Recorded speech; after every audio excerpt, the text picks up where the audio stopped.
Hello dear students, मैं doctor Avinash आज की ऑनलाइन क्लास में आप सभी लोगों का स्वागत करता हूं। तो आज के इस लेक्चर में हम लोग मौद्रिक नीति के बारे में बात करेंगे और देखेंगे कि मौद्रिक नीति क्या होती है और मौद्रिक नीति के अंतर्गत कौन कौन से उपायों को या अस्त्रों को प्रयोग किया जाता है और मौद्रिक नीति के उद्देश्य क्या होते हैं।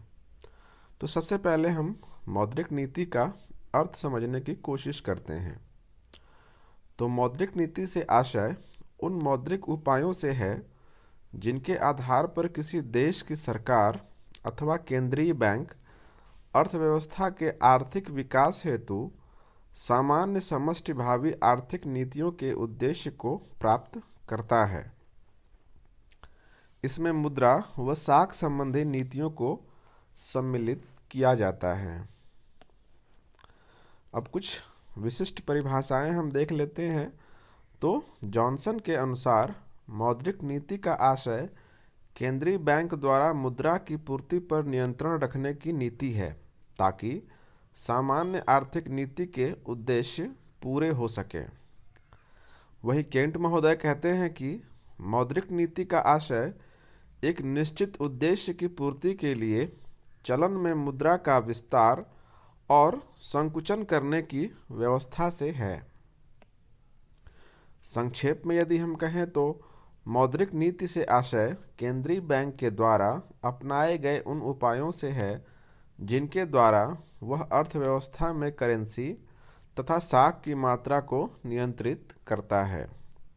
अब आइए समझते हैं कि मौद्रिक नीति के माध्यम से कैसे आरबीआई साख नियंत्रण करता है। तो सबसे पहले हम साख नियंत्रण समझते हैं। तो मौद्रिक प्रबंध से आशय मुद्रा की पूर्ति और साख को इस प्रकार नियमित करने से है ताकि व्यापार, वाणिज्य तथा आर्थिक क्रियाओं के लिए मुद्रा की मांग को संतोषजनक ढंग से पूरा किया जा सके। तो अब देखते हैं कि साख नियंत्रण या क्रेडिट कंट्रोल के उद्देश्य क्या होते हैं। तो इसका सबसे पहला उद्देश्य होता है कि आंतरिक कीमत स्तर में स्थिरता स्थापित करना, अर्थात जो इन्फ्लेशनरी सिचुएशन होती हैं, मुद्रास्फीति की जो परिस्थितियां जन्म लेती हैं, तो उसमें किस तरीके से सुधार किया जाए और कीमत स्तर को स्थिर बनाया जा सके, इसके लिए हम मौद्रिक नीति का प्रयोग करते हैं। दूसरा इसका उद्देश्य होता है जो इकोनॉमिक प्लानिंग या आर्थिक नियोजन है उसको सफल बनाने में सहायता करना। तीसरा विदेशी विनिमय दरों में स्थिरता स्थापित करना। तो विदेशी विनिमय दर जस्ट इसी टॉपिक के बाद हम डिस्कस करेंगे। तो विदेशी विनिमय दर क्या होती है ये आपको उस समय और अधिक समझ में आ जाएगा। चौथा इसका उद्देश्य होता है कि व्यापार चक्रों पर नियंत्रण स्थापित करना, अर्थात अर्थव्यवस्था में जो उच्चावचन आते हैं, अर्थात कभी मंदी की स्थिति होती है तो कभी समृद्धि या बूम की स्थिति होती है, तो उसमें किस तरीके से नियंत्रण रखा जा सके, इसके लिए भी मौद्रिक नीति का प्रयोग किया जाता है। अब समझते हैं कि भारत में मौद्रिक नीति किस तरीके से बनाई जाती है और उसमें कौन कौन से इंस्ट्रूमेंट्स का प्रयोग किया जाता है। तो भारत में मौद्रिक नीति के अंतर्गत दो तरीकों का प्रयोग किया जाता है। जो पहला तरीका है उसको परिमाणात्मक या मात्रात्मक तरीका कहा जाता है। इसको हम इंग्लिश में क्वांटिटेटिव क्रेडिट कंट्रोल मेथड्स भी कहते हैं। जो दूसरा तरीका है उसको हम चयनात्मक साख नियंत्रण या सेलेक्टिव क्रेडिट कंट्रोल मेथड भी कहते हैं। तो परिमाणात्मक जो विधि है उसके अंतर्गत विभिन्न प्रकार के तरीके अपनाए जाते हैं जिनको हम इंस्ट्रूमेंट्स या मौद्रिक नीति के अस्त्र भी कहते हैं। तो वे अस्त्र कुछ इस प्रकार से हैं जैसे कि बैंक दर, खुले बाजार की क्रियाएं, नकद कोष अनुपात, वैधानिक तरलता अनुपात, रेपो रेट और इसी से संबंधित एक अवधारणा है रिवर्स रेपो रेट। चयनात्मक साख नियंत्रण के अंतर्गत हम न्यूनतम मूल्यांतर का निर्धारण, ऋण की उच्चतम सीमा का निर्धारण, विभेदक ब्याज की दरें, ऋणों पर प्रतिबंध, साख की राशनिंग, साख सीमा का निर्धारण, नैतिक अनुनय और प्रत्यक्ष कार्यवाही जैसे तरीकों को शामिल करते हैं। अब एक एक करके इन दोनों तरीकों के बारे में चर्चा करते हैं। तो सबसे पहले हम देखेंगे कि परिमाणात्मक साख नियंत्रण क्या होता है।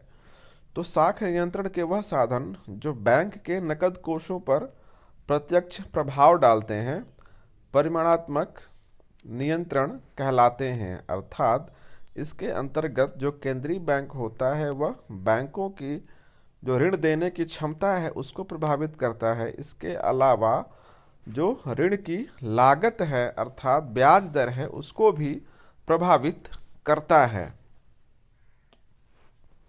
तो इसके अंतर्गत सबसे पहला जो तरीका प्रयोग किया जाता है जिसके माध्यम से मुद्रा की पूर्ति या ब्याज की दर को प्रभावित किया जाता है उसमें यह तरीका जो है वह बैंक दर है। तो देखते हैं कि बैंक दर को कैसे परिभाषित किया जाता है। तो बैंक दर वह ब्याज की दर है जिस पर रिजर्व बैंक अन्य सदस्य बैंकों को मान्य प्रतिभूतियों की जमानत पर अल्पकालीन ऋण देता है या जिस पर सदस्य बैंकों के बिलों को पुनः भुनाता है। बैंक द्वारा साख नियंत्रण की सबसे महत्वपूर्ण बैंक दर साख नियंत्रण की सबसे महत्वपूर्ण मौद्रिक साधन है। अब समझते हैं कि बैंक रेट के माध्यम से आरबीआई किस तरीके से मुद्रा की पूर्ति को प्रभावित करता है। तो यदि आरबीआई यह आवश्यक समझे कि अर्थव्यवस्था में मुद्रा की पूर्ति को बढ़ाना आवश्यक है तो इसके लिए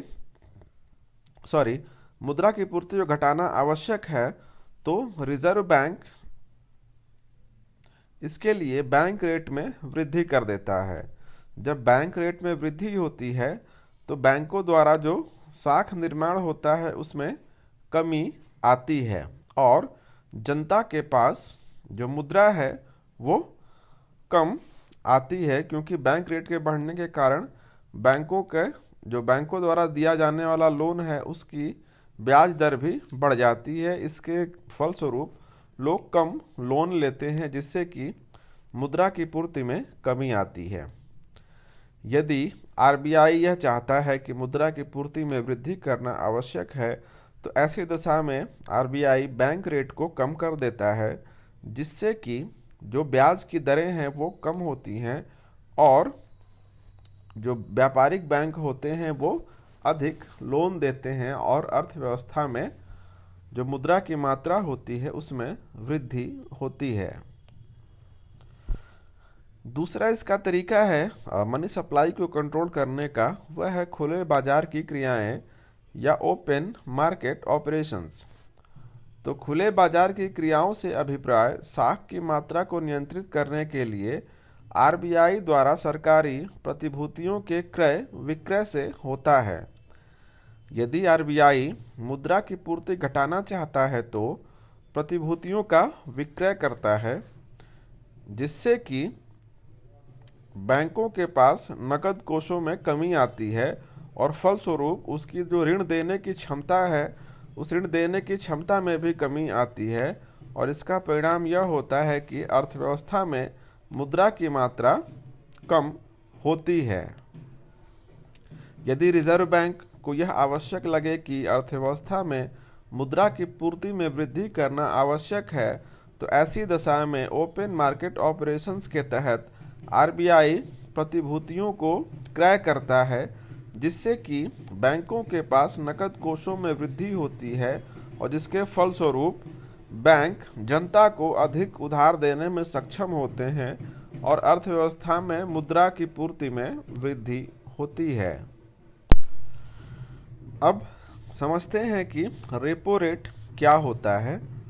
तो रेपो दर वह दर होती है जिस पर आरबीआई व्यापारिक बैंकों को अल्पकालीन ऋण देता है। यह ऋण सिर्फ सरकारी प्रतिभूतियों को बंधक रखने के बदले में ही दिया जाता है।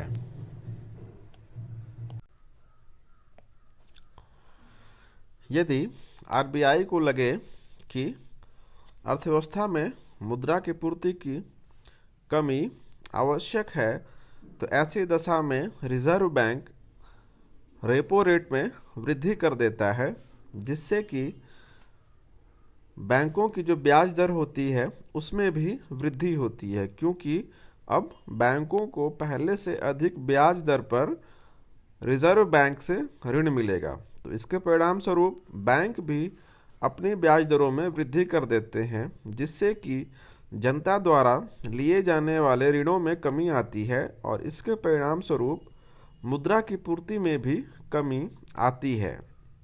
यदि आरबीआई अर्थव्यवस्था में मुद्रा की पूर्ति को बढ़ाना चाहता है, तो ऐसी दशा में वह रेपो रेट को कम कर देता है, जिससे कि बैंकों की जो ब्याज दर होती है उसमें भी कमी आती है और जनता द्वारा अब पहले से अधिक लोन लिया जाता है, जिसके परिणाम स्वरूप मुद्रा की पूर्ति में वृद्धि होती है।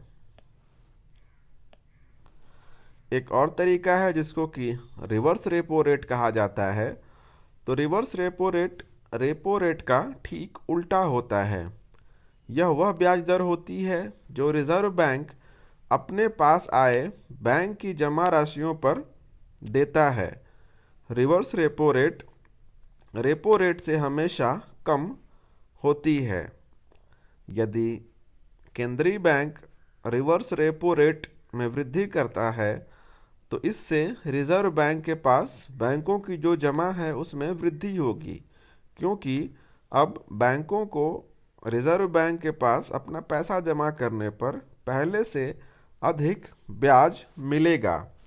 इससे बैंकों के पास नकदी में कमी आती है, जिससे उनकी ऋण देने की जो क्षमता है वो कम होती है और अर्थव्यवस्था में मुद्रा की पूर्ति में कमी आती है।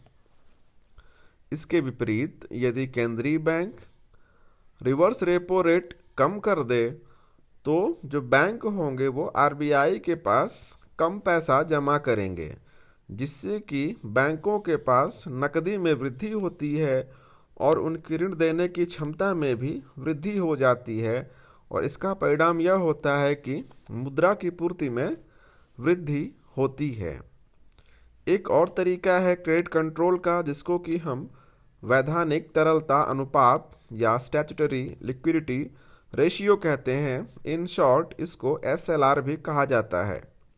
इसके अंतर्गत व्यापारिक बैंकों के लिए अपनी कुल संपत्ति का एक निश्चित भाग तरल रूप में रखना अनिवार्य होता है। इस अनुपात में कमी या वृद्धि के द्वारा व्यापारिक बैंकों की साख निर्माण की क्षमता को प्रभावित किया जा सकता है। यदि रिजर्व बैंक एसएलआर में वृद्धि कर दे, इसका मतलब अब बैंकों को पहले से अधिक पैसा या पहले से अधिक राशि नकद कोष के रूप में रखनी पड़ेगी, जिससे कि उनके पास जो ऋण देने के लिए कोष उपलब्ध है उसमें कमी आएगी और इसके कारण ऋण देने की क्षमता में कमी आती है, जिससे कि मुद्रा पूर्ति में कमी आएगी। यदि आरबीआई एसएलआर को कम कर दे, इसका मतलब बैंकों को अब पहले से कम मात्रा में जो कोष हैं या पैसे हैं उसको तरल संपत्तियों में रखना पड़ता है। इसका मतलब बैंकों के पास अब लोन देने के लिए अधिक कोष उपलब्ध होगा, जिससे कि वे अधिक लोन दे सकेंगे और इसका परिणाम यह होगा कि मुद्रा की पूर्ति में वृद्धि होगी। एक और तरीका है जिसको कि नकद कोष अनुपात या कैश रिजर्व रेशियो कहा जाता है। इन शॉर्ट इसको हम CRR भी कहते हैं। तो व्यापारिक बैंकों की अपनी कुल मांग व सावधि जमाओं का एक निश्चित अनुपात नकद के रूप में आरबीआई के पास जमा करना पड़ता है। इस जमा पर बैंकों को कोई ब्याज प्राप्त नहीं होता। यदि रिजर्व बैंक CRR अर्थात कैश रिजर्व रेशियो में वृद्धि कर दे, इसका मतलब व्यापारिक बैंकों को अब पहले से अधिक मात्रा में